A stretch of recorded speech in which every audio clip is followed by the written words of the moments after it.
Well, it's fake news. You know, it's just so, it's so fake. That's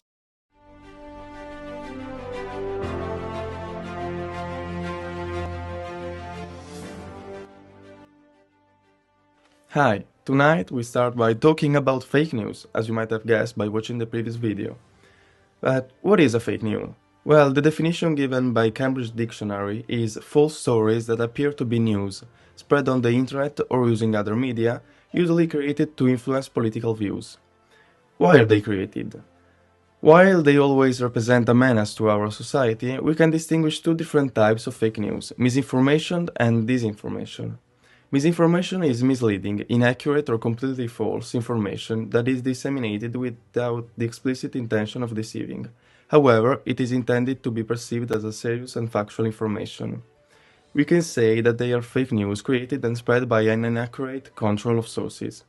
This information is a false information spread with the intention of deceiving people. The person spreading the news knows it's false and intends to deceive their audience. Unlike misinformation, disinformation isn't intended to educate in good faith, but rather with the intent to spread fear. In conclusion, while misinformation is just a flaw in the system of freedom of speech, disinformation is far more destructive and illegal. In the September 2024 elections, Trump cited a theory, later debunked by local authorities, regarding Haitian migrants in Ohio. Trump did this with the intent of damaging their reputation and creating a false problem that he would have later solved once he would have been president to get more votes. Another example of fake news is the Zanzu case.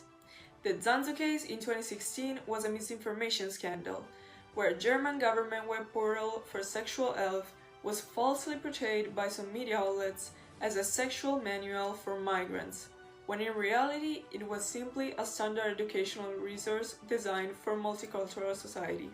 If we look at history through the lens of the EPIC, the Irish Immigration Museum in Dublin, we see a very different story.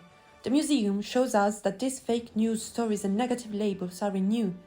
In the 19th century, Irish people fleeing the Great Famine faced the exact same prejudice. When they arrived in America, they were often depicted in newspapers as dangerous, lazy, or subhuman. The language of fear repeats itself. While Trump describes modern migrants as a burden, the EPIC Museum proves that migrants actually built nations. The Irish diaspora didn't destroy America. They built its bridges, wrote its laws, and even reached the White House. Social media misinformation distorts public opinion, creating significant health and security risks. Ultimately, these strategic campaigns threaten democracy by disrupting electoral process and fracturing the shared reality necessary for a social cohesion. But how to deal with fake news? Investigate the source.